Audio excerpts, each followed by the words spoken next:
zakot Madinada farz bo'lgan, lekin Makkada farz bo'lgan degan gaplar ham bor ekan ulamolarimiz tomonidan, lekin jumhur ulamolarimiz ko'pchilik Madinada farz bo'lgan. Madinada qachon farz bo'lgan desa, ba'zi ulamolarimiz Madinada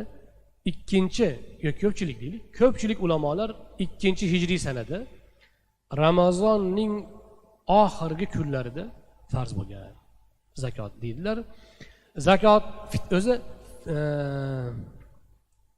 zakot Ramazonning zakoti deyiladi, fitr sadaqasi.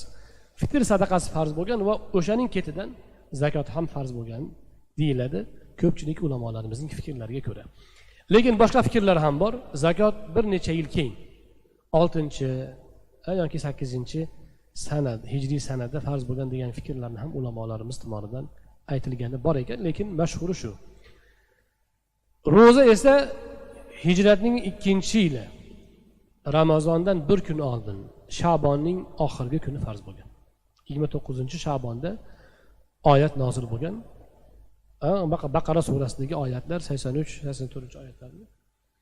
Mana shu oyatlar nozil bo'lgan va o'shanda Ramazon ro'zasi farz bo'lgan, hijratning 2-sanasi. Undan oldinchi ro'za bo'lganmi? Undan oldin ro'za bo'lgan. Ashura kunining ro'zasi bo'lgan. Oyning ba'zi bir kunlarida ro'za tutish bo'lgan.